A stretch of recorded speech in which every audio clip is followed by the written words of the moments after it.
Live from the Scripps Studios, this is 10 News. Demonstrations against police brutality continue in San Diego County. Today, hundreds of protesters have gathered outside City Hall in Escondido.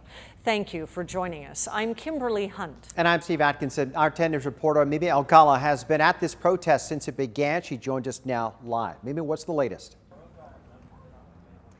Yeah, Steve and Kimberly, and the protesters have been outside of City Hall. This has been an extremely peaceful protest for several hours now. Just moments ago, they were actually kneeling right outside of City Hall here on Valley Parkway and Broadway in the middle of the street. Officers have been kind of trailing behind, directing some traffic. But again, this started at 2 p.m., has been going strong and growing ever since. Completely peaceful. They're calling for police reform and racial justice. The main request that I've been hearing is to retrain police officers in de-escalation methods. They began marching down the streets around 4 p.m. with police trailing closely behind and directing traffic, like I mentioned. This is just one of 3 protests we've seen in Escondido this week. And on Wednesday, when we were here, we saw Police Chief Ed Varso joining demonstrators, taking a knee and talking with them about the issues that they would like to see resolved in this specific community. We haven't seen officers actually join the protests here today, but demonstrators say they hope many in this community can start to build a relationship with police. We need police officers. They're supposed to serve and protect, but they don't have the right to take our lives, especially if we're unarmed, especially if we're following orders, if we're doing what we're supposed to. Nobody should be held down for over 7 minutes and die. And again, this protest has remained peaceful for hours and hours now, but some businesses on Grand Avenue did start to board up their windows yesterday into today just as a safety precaution. But again, nothing we've seen escalate today. We're live in Escondido. Mimi Alcala, 10 News. Hope it stays that way. Thank you, Mimi. We have an update to the investigation into a controversial arrest near the Grossmont Trolley Center in La Mesa. We have just learned police have declined to pursue charges against the man at the center of that arrest. Our Team 10 investigator Adam Rakusin is live with the very latest. Adam. Yes, Steve, about an hour ago, the La Mesa Police Department announced that it will not be seeking prosecution for any of the alleged charges against Amari Johnson. That decision not to charge Johnson for resisting arrest and assaulting an officer comes 2 days after the department released body camera video of the incident between the officer and Johnson. You look goofy as hell, bro. Stop touching me, bro. Obviously, nobody's going nowhere. And the body camera video did not capture the initial interaction. It doesn't show the officer approaching Johnson, and the first 30 seconds it does show there's no audio. In the video, you could hear the officer say Johnson hit him. You can hear Johnson reply saying the officer grabbed him, and he told the officer to stop touching him.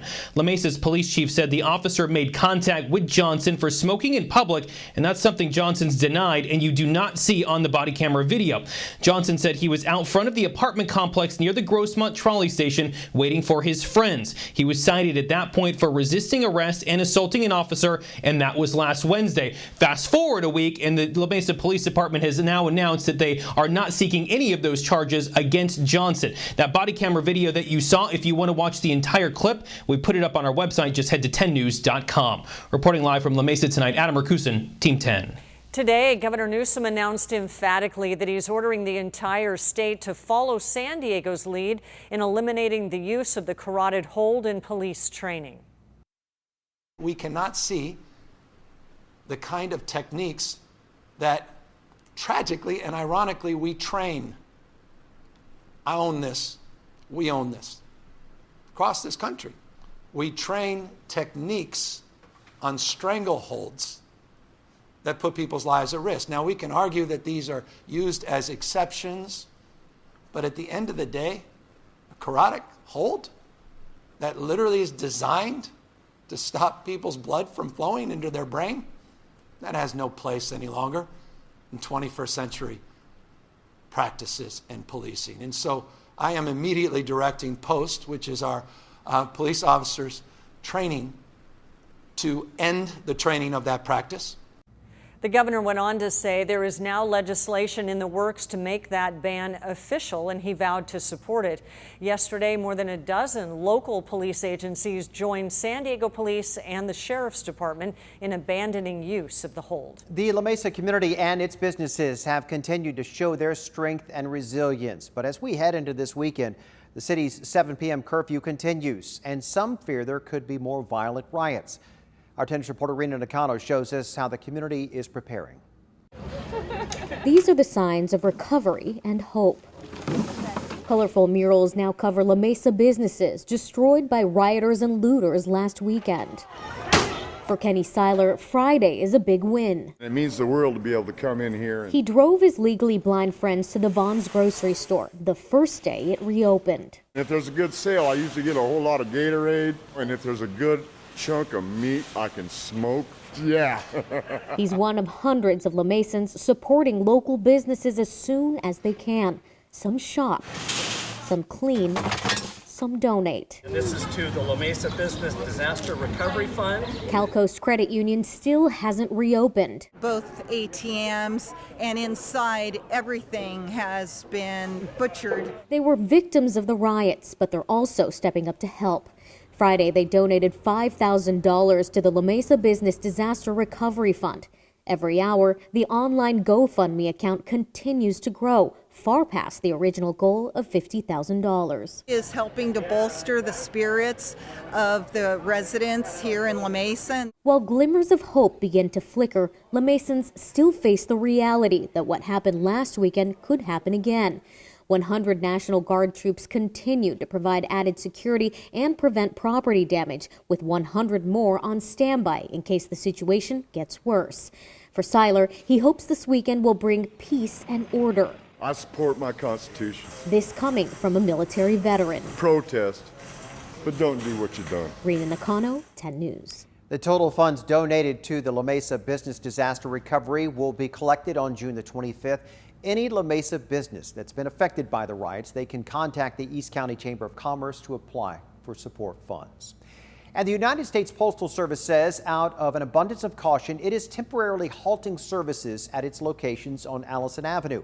Instead, people who have P.O. boxes there will be able to get their mail at the post office on Grossmont Center Drive. As the family of George Floyd prepares for his funeral, the Minneapolis City Council approved a restraining order against the Minneapolis Police Department. It forces them to comply with changes in police procedure. That includes banning chokeholds and establishing a duty to report and intervene if an officer witnesses an illegal chokehold or a neck restraint. The order will need to be approved by a judge at a hearing likely to be scheduled for next week. Daycares, bars, and gyms in California could all reopen as soon as next week. That is the latest guidance from the state. Our 10 News reporter Jennifer Dela Cruz joins us live from her home with this major step. Jen. Hey, Steve, it's certainly giving a lot of hope to all of those people who rely on these businesses and services for their income. And the county gave us an idea of what that's going to look like during their press conference this afternoon. So the state is making some pretty big strides toward another phase of reopening. The next step calls on more businesses and services that have been shut down since the middle of March. They include gyms, day camps, campgrounds, and hotels. Several forms of family entertainment would be able to reopen, like bowling alleys and batting cages. The plan also applies to bars and wineries, zoos, museums, and pro sports with no spectators. It does not include, though, nail salons or tattoo shops. The state indicated they may be allowing schools to reopen, but the county did not address schools at their press conference today. Supervisor Fletcher says the county expects to get more details on specific guidance for reopening sometime later tonight, but they plan to reopen in as soon as 1 week. That gives these businesses and industries about a week to look at that guidance, look at our safe reopening plan on our county website, and begin the thought process to prepare to move no sooner than June 12th. Over the weekend, we will evaluate the guidance that comes out, continue to monitor our situation, and we think we'll have more updates throughout next week. So as of right now, no specifics on when these businesses reopen, whether they have to have limited capacity or different sanitizing measures in place. So once again, as soon as June 12th, we could see all of those new businesses start opening and a lot of people getting back to work, Steve. Not far away. Jen, thank you. You can find a list of businesses that have been cleared to reopen on our website. Just go to 10news.com and look for the story on our homepage. Today, San Diego County is reporting the highest day of testing so far. And from that, 240 more cases of COVID-19. The total number of infections is now 8,100. The county is also reporting 6 new deaths, bringing that total to 294. The DMV says the woman arrested for drunk driving in a crash that killed 4 people in Escondido last month was now driving on a suspended license. Ashley Williams is charged with 4 separate counts of murder and gross vehicular manslaughter while intoxicated. The DMV says her license was suspended in February for drunk driving. They say she was also involved in a non-alcohol related crash back in December.